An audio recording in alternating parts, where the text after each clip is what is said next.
Hello and welcome to my podcast. And thank you so much for joining me. I know you could be doing so many other things with your time, and so I don't take it for granted. In 2019, the World Health Organization said that one out of every 8 people in the world, that is 970 million people, suffered from one kind of mental illness or another. In fact, the numbers were seen to be increasing post-COVID, especially anxiety and depression. In a study in Zambia by Margaret Nzala Munakape, she observed that students, prisoners, people with no jobs, and especially those living in extreme poverty are more likely to have a mental breakdown, to suffer from some sort of mental illness. Now, to most of us, when we think about mental illness, we think about those mad people we see on the streets picking from garbage bins. But there are a lot of people with mental illness who look just like you and me in our families, in our communities, our workplaces, in our churches, everywhere.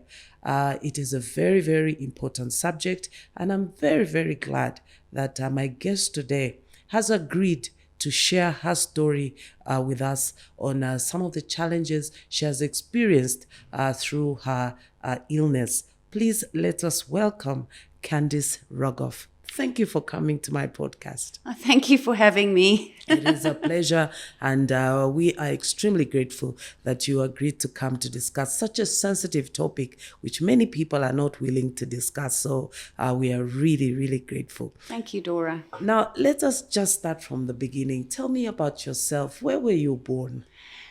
Dora, I'm originally from South Africa. I've been with my husband, Rudy, for 29 years. Mm-hmm. We actually celebrated our togetherness of 29 years over the Easter weekend. Mm-hmm. I've been coming to Zambia since 1995. And in 2010, we moved here permanently. Permanently? Yeah. Okay. So very, very happy to be in Zambia. It is a wonderful country. And do you have children? I have children. Mm-hmm. I've got 2 children, but they are adults now. Okay. Are you a grandmother already? No, I don't want to ever be a granny. Well, not yet. I have my son, Gabriel. He's 21 years old. And he did an apprenticeship as a jockey in South Africa. So he's trying to get to the UK to become a work rider and then a jockey. Okay. And the second child? And my daughter Jade is 19 years old, and she has autism and a syndrome, a very rare syndrome, but we manage it quite well. We've been through our ups and downs with the whole thing. And this is the month for autism, April, isn't it? Yeah. We've been doing huge promotion this month with Jade. She's an artist. So during COVID, we discovered she actually has a flair for art and color. And how easy has it been to raise a child with autism? Did you notice anything strange as she was growing up? When she was born, she was normal. She looked beautiful. She was a little angel. I mean, she was a very pretty baby, which I think most parents always say their babies are the prettiest or the most good looking. She was an angel. She slept right through the night. She never made a sound. We didn't think it was abnormal. But then we sort of were watching her milestones before a year, and she was battling to sit. She couldn't crawl. She kept on having little seizures called petit mals. And also her tongue used to stick out, and she used to drool quite a lot. And at about a year, my mother said, I think there's something wrong with your daughter. But at that stage, I was suffering with postpartum depression, but we'll get to that, I'm sure, just now. So I wasn't noticing things. I was totally oblivious to my surroundings and my environment at the time. Anyway, I went off to a pediatrician. She did a couple of checks, and she said to us, I think your daughter's got autism. Let's take a step back. You said you were suffering from postnatal depression. You have 2 children. When did it start? With the first child? Yes. So I had my own business, so I've always had my own business. I think I'm unemployable, but I've always had that drive, and always something crafty. My businesses have always been sort of creative, crafty, and so ran my business, fell pregnant, and obviously after the birth, I just slowly started slipping. It just very difficult to manage a business. Manage a baby. I didn't have full-time help.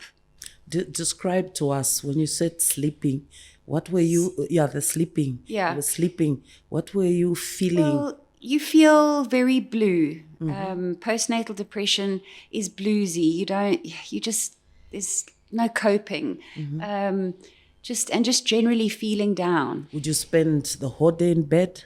No, I've never been one of those depressives. But just generally just not feeling myself. But in 2002, I don't think mental health was valued. I don't think people understood mental health. When you have a sort of a brain disorder or a chemical imbalance, people don't see it as a problem. If you have a heart condition, you go to the heart specialist, the cardiologist, he gives you medication, or you change your diet, or you go for an operation and you fix your heart. Explain to us, how bad were these episodes with you just feeling so blue? Well, days, weeks? In the beginning, it was just gradual, but I fought it off. Because I didn't want to be depressed. So you fight it off and eventually it gets so bad. Okay. What kind of thoughts were you having? Well, I got to a point where I wasn't coping. I wasn't the person that I thought I was. And then I started having confidence issues. Then it just carried on going downward. I was going down this downward spiral. You wouldn't want to leave your home? No, it's not that I wanted to leave the home. I think I put so much pressure on myself to be a mom, a business person, and I just couldn't actually cope. And the more I couldn't cope, the worse the situation got. And I never treated the postnatal depression. Were you having panic attacks? Not at that stage. So I was very strong, but still bluesy. I was one of those depressives that put on a smile. I just didn't want the world to really know how down I was. So at this stage with Gabriel, I was down.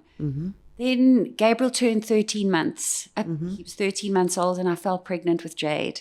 So it was a very short gap. And gave birth to Jade when my son was 19 months old. Now having two kids, under the age of 2, I still wasn't coping. And it just got worse and worse. What I had done in the meantime with my second pregnancy is I got a full-time maid to help me in the house and to help me with Jade and Gabriel. I then put Gabriel into a nursery school full-time just to give me a break and to try and focus on my business. But it just, the pressure, I don't know what it was. I couldn't cope anymore. And then... Are you just one of those people that just doesn't cope with pressure very well? Yes, anxiety kicked in. And I do cope with pressure now. There's that flight or fight mode. So generally due to, I would say, emotional immaturity, I would go into flight mode, not being able to handle knocks in life. Okay. Honestly, but I was young, I was 27 and I had 2 kids. So you have these 2 toddlers, infants Yes. in your home.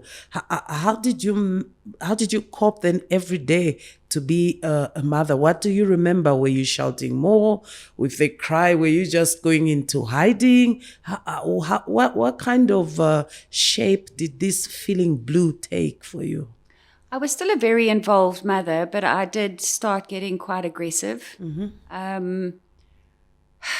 How horrible do you want to hear? We want to hear everything. Share those stories with us. Obviously, after the sort of diagnosed from that pediatrician about Jade, we then went off to a specialist to find out more if there was a syndrome. And yes, there is a syndrome. So Jade has a chromosomal abnormality.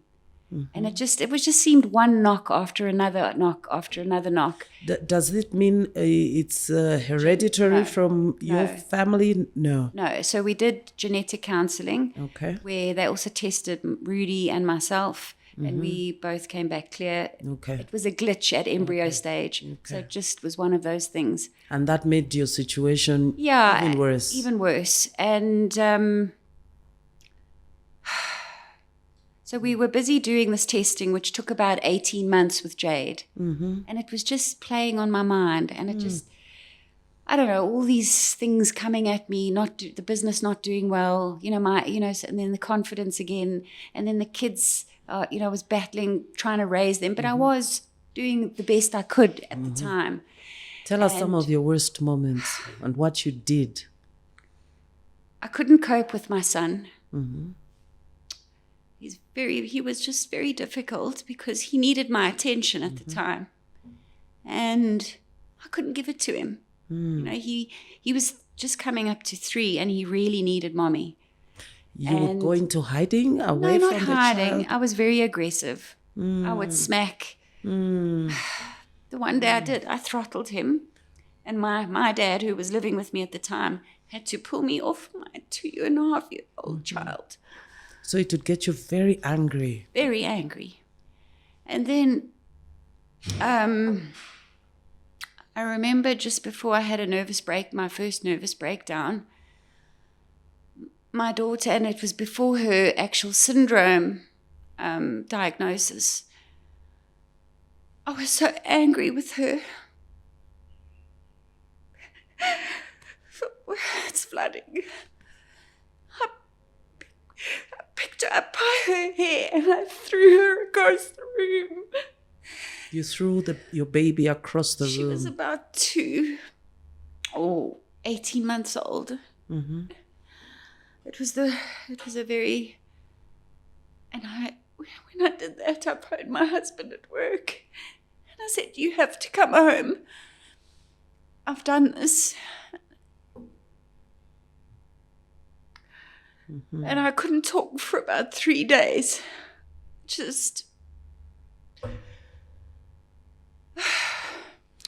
Did you realize you had a problem? Something was wrong? No, I was fighting. I was fighting. So I had this nervous breakdown, and that's when I started going to a psychologist and then to a psychiatrist because I actually had to be medicated. Candice has just explained how aggressive she was towards her family due to her mental illness. After the break, she explains how therapy and treatment via antidepressants made her suicidal.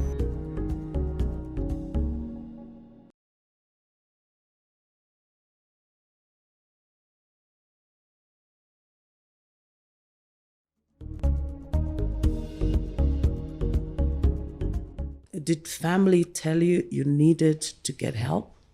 Yeah, we all agreed. We all agreed. I know in some families, the person suffering will usually deny it and say, no, it's just pressure. No. I'm going to cope. No, up until that point, I was fighting it and trying to be the role model and trying to be a good mum and a good wife and run a house and run a business.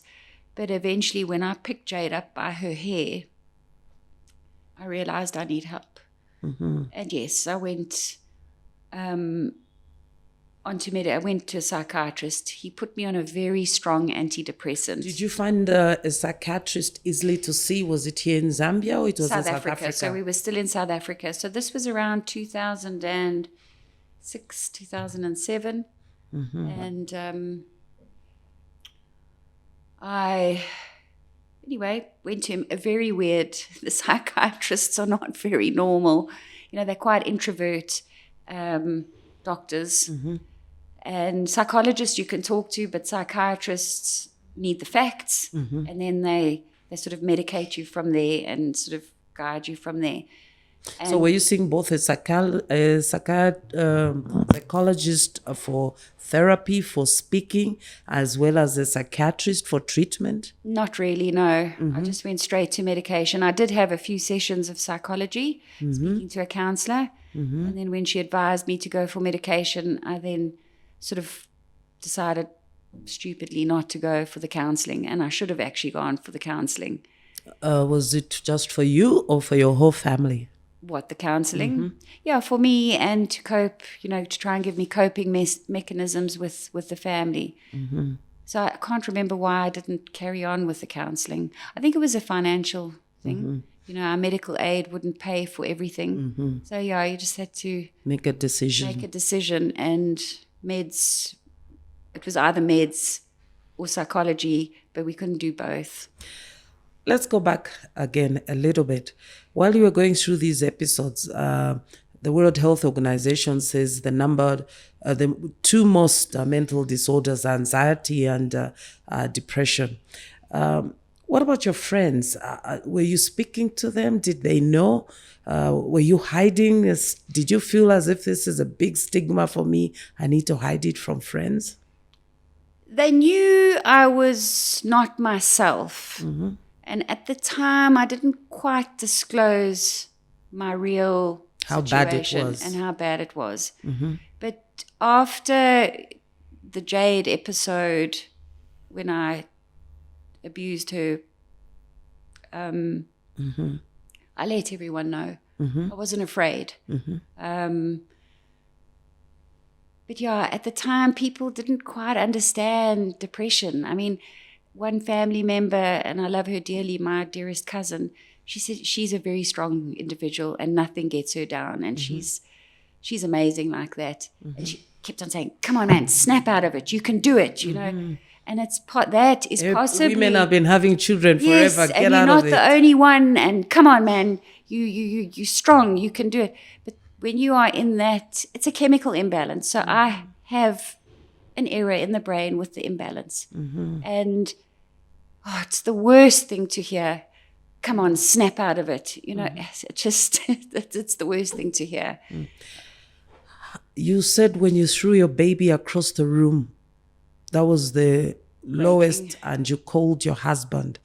How was your husband responding or reacting to you before you got the diagnosis that it was postnatal depression? My husband has been my rock.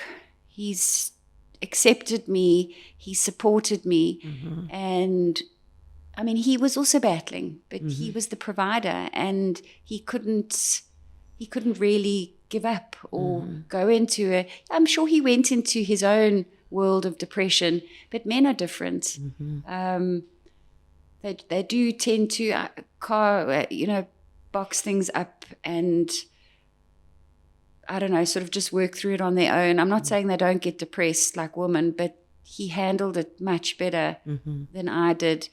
He was very supportive. Thank God I didn't hurt Jade. She didn't, there wasn't any broken bones or bruises. It was just, so I was very lucky there, but very supportive. My parents were very supportive. My in-laws were very supportive. They actually sent my sister-in-law down to South Africa after that to look after me and the kids while I was trying to get ready, get better, on these, the antidepressants. Because when you start antidepressants, your symptoms exacerbate. So you become more depressed, you become more suicidal, you become, so it's a very precarious situation. Before you tell us exactly how the treatment goes and has been going for you, did you at any point, maybe because of feeling so blue all the time, start abusing alcohol or other drugs at all? I'm very, very lucky. Unfortunately, I've experienced, my father is a recovering drug addict. So I have been through the family rehab side of things while he went through rehab. And when I found out, I was about 21 when we realized my dad was an addict.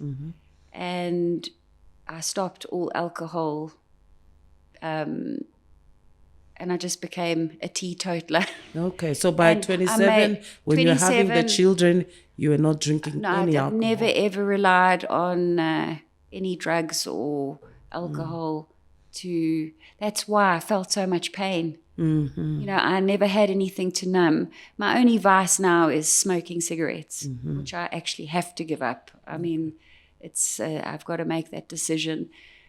But I don't. I still, to this day, I'll have an odd drink, and but I'm very, very cautious of alcohol and drugs because drugs, alcohol know no boundaries. I've met pastors, I've met CEOs of huge corporations that are sex addicts, drug addicts, alcoholics. Some of them were all three. You know, it knows no boundaries. So I just, at 21, I just had a beautiful switch in my head, and I've just never ever resorted to alcohol and substance abuse. Now, for most families to come to a decision to say we need to take someone to a psychiatrist or psychologist, it's almost like admitting some shame. How was it for you with your family on the first day of meeting the psychiatrist? My family were very supportive. They finally realized there was a problem with me, and they wanted me to get better. And you went to see him? And we went to go and see him. How was the first session? How was your first meeting? The meeting it was quite weird. I wasn't obviously in a great space. I did let you know that I didn't talk for about 3 days. I did not say a word for about. I cried for 6 weeks, but that first week, I couldn't stop crying. And I just listened to him. My husband was there, so he listened, you know, and, you know, took all the advice from the psychiatrist. And he did sort of explain what I would go through in the initial 4 to 6 weeks. The treatment was 4 to 6 weeks? No. The medication. So the initial taking of the medication exacerbates the symptoms of depression. So if you are feeling suicidal, you could take it one step further and actually take your life. Once you start taking the medication? While it's getting into your system and your system's adjusting, there are some very bad side effects that come with the medications. And these drugs are to correct the chemical imbalance. Yeah, they are antidepressants. He put me on a very strong, I remember a strong antidepressant called Wellbutrin. And I think it was too strong for me. But I carried on, I persisted. I had my sister-in-law with me in those first 6 weeks. Give us some details. When you took these drugs, exactly how were you feeling? What did you do? What do you remember? First week, second week? Even on the drugs, look, I can't remember. This is now 20-odd years, 18, 19 years ago. For 6 weeks, when I call it the nervous breakdown, I cried every single day. So the meds really, they didn't help the pain. They didn't take you get this pain in your solar plexus. You get this anxiety in your chest, in your jaw. Your jaw clenches up. Everything is amplified by 100. And it's just, I couldn't even, it was over the Christmas period as well. We were packing to go on a small holiday. I looked inside my cupboard and I could not pack my suitcase, let alone pack for the children. I looked at my cupboard and it just looked like absolute chaos. I couldn't even work out. I just couldn't even pack my suitcase. Toiletries, I couldn't do anything. Did you ever attempt to commit suicide? Never. So, but always planning. I always planned. I needed an out. And I was always planning. And that sort of stopped 2017. So for a long time, I was always planning my exit and which way to do it, hanging, gun, but not that I own a gun.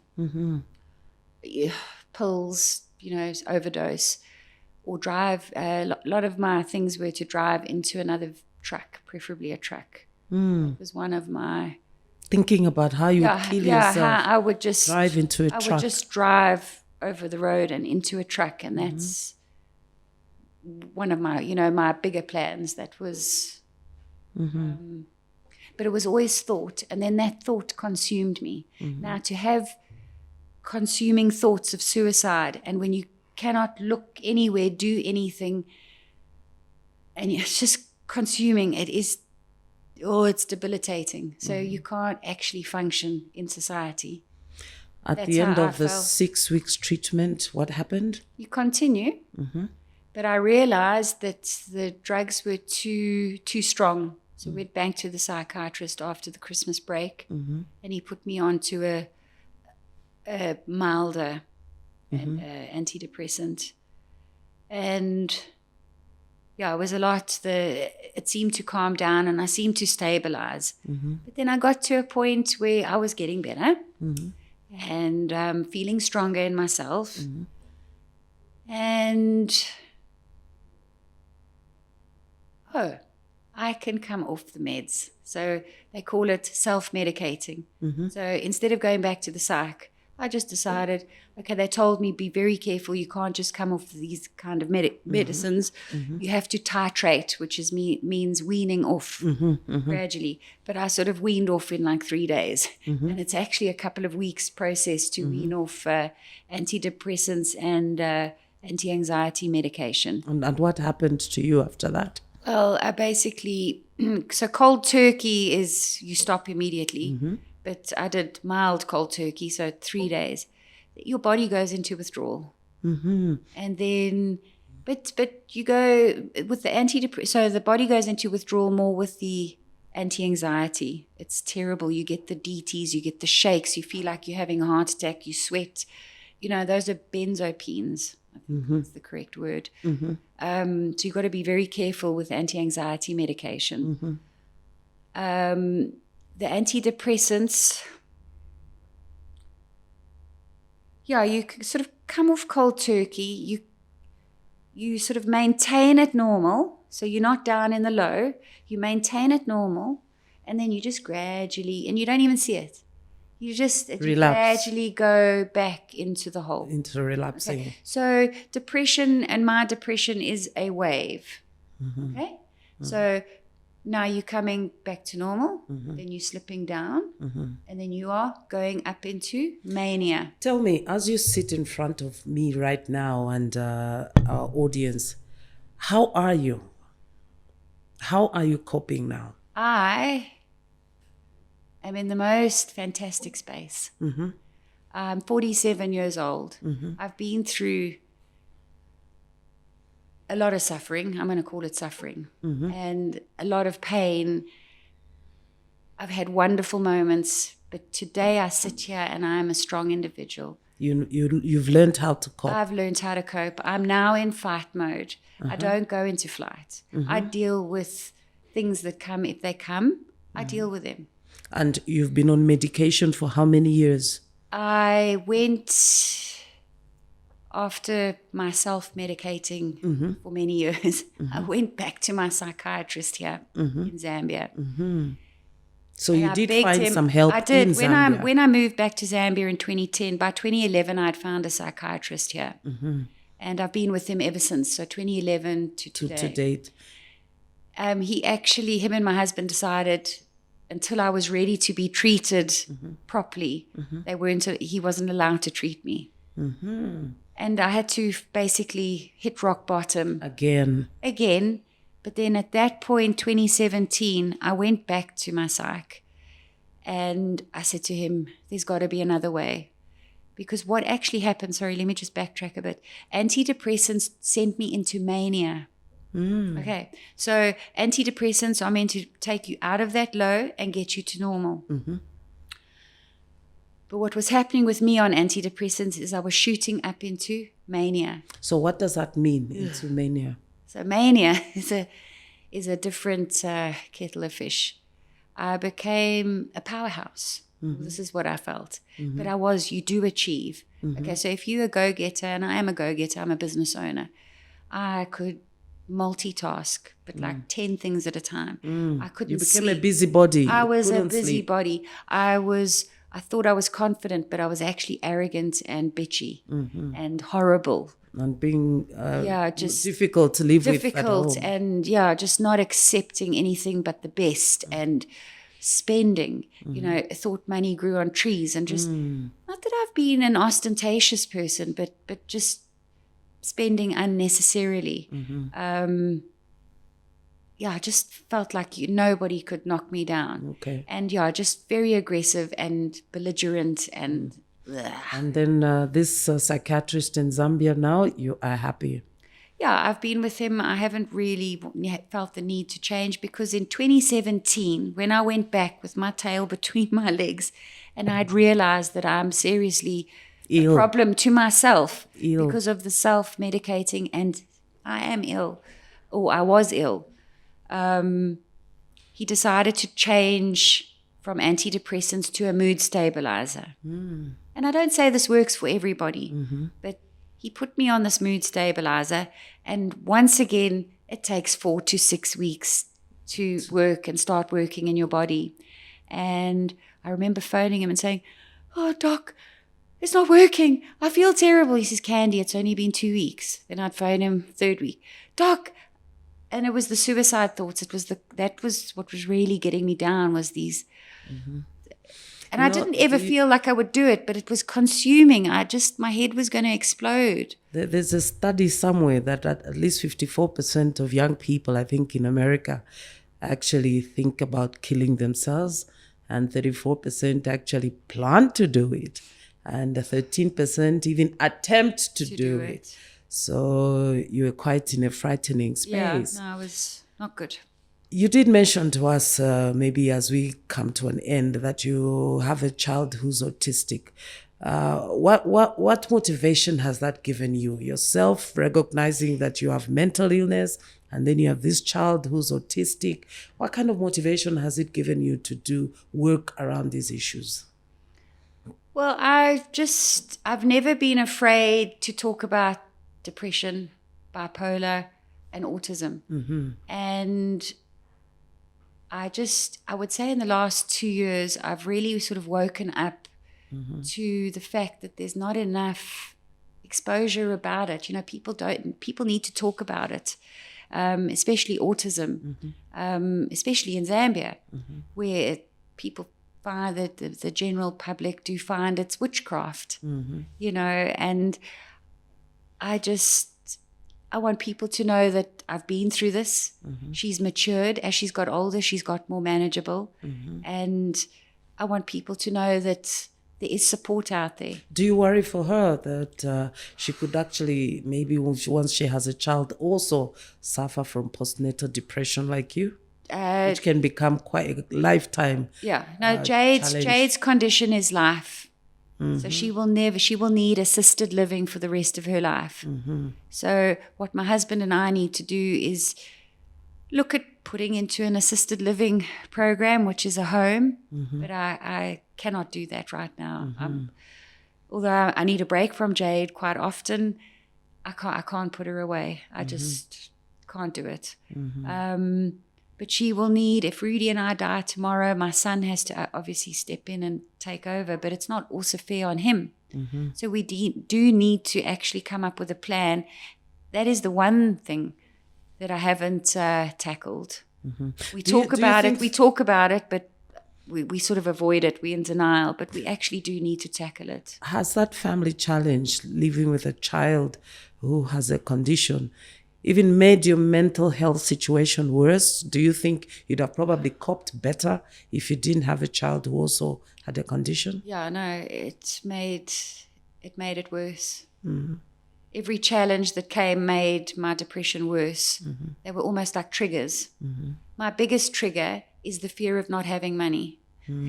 So, unfortunately, with my dad's addiction, he lost his fortune. And he was a very wealthy man in 1997. So it's a trigger for you. I've got triggers.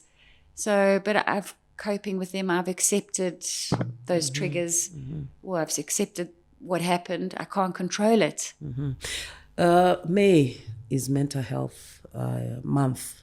Yes. Are there activities you are participating in around the topic? Okay. So I own the art shop, Zambia Limited, and we have a gallery, and I support the local art industry by displaying artworks from various different artists in Zambia. Next week, we are actually having an art exhibition. So we're still in April, which is Autism Awareness Month. And next week's event is I'm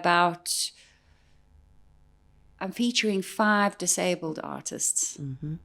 We've got Jade. So Jade is an artist, a beautiful abstract artist, not being biased, but it is. Then I have Mr. William Miko, who is an amputee and suffers with diabetes. I then have, he's a visual artist. Then I've got George Mwanza, who's a sculptor. He's recently been diagnosed with a heart condition. I can't repeat the name, it's too long. I really am sorry. But his challenges are, he can't, most of the month he can't work because he's so weak. Most artists rely on their art, on their trade. And he's battling mentally about how he's going to survive day Anxiety. to day. Yeah, and anxiety. So he's obviously, I wouldn't say he's depressed, but he's stuck, but yet he still produces work. So we are exhibiting his sculptures on the evening. Then we have Mr. Enoch Ilunga, a lovely old chap. He's a stroke survivor and a very, very well-known artist. I think most of Bank of Zambia have all his artworks. They've been a great supporter of Mr. Ilunga. He's got huge challenges. His daughter has to sort of aid him every day. He can speak, but he can't get the words out. And he gets frustrated and angry, and I'm sure he's in depression. Look, his English is not great, and the daughter's quite quiet. So I'm not getting the full story. Okay. And finally, who's the last person? And the last one is Caroline Mioba, and she suffers with clinical depression. So we are hoping she will participate in the event, fingers crossed.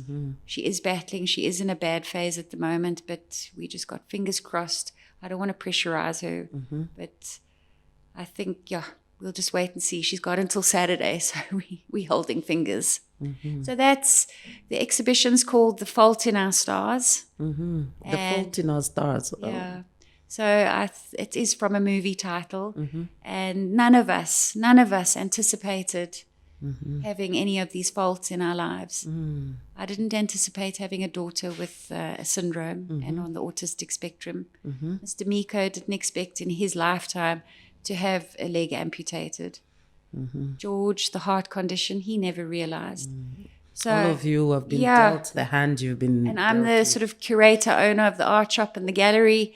And I've, gone through my mental health issues and I've come out. And these artists are producing and they are creating hope. So that is what I'm promoting, is hope, acceptance. And that's all I can say. I mean, and that's what I do. And I love what I do. And we'll see. Well, next week's, we're 1 week away today, so I've got so much work to get any through. anxiety, please. No, I'm actually very calm. I mean, even today's podcast, I would never have done this. Never. And this year, I've taken a stand. I'm me, and I'm going to show people who I am. And I think that's a great space to be in. Candice, thank you so much for sharing your story about the challenges of living with mental health. There are many, many people out there, including women suffering postnatal depression, as you did yourself, who will learn from you that this is a disease. And there are so many people around the world suffering from this same disease. And you can't hide it. What you need is to seek professional treatment, professional help. You don't necessarily have to be a drug addict or an alcohol addict to have mental health challenges. Yeah. So it is important that people do seek professional help. So we are so grateful you shared your story. Thank you so much. Thank you so much for having me and letting me share my story. Thank you. Thanks. Well, that was our podcast for today. As I said in the beginning, the World Health Organization says 1 out of 8 people in the world, just under 970 million people, suffer from one form of mental illness or another. Let us not stigmatize the disease. The people suffering from mental diseases are real people, ordinary people like you and me, and they need your help. So if you know somebody who's having challenges, depression, anxiety, and whatever psychotic episodes they may be having, there is treatment.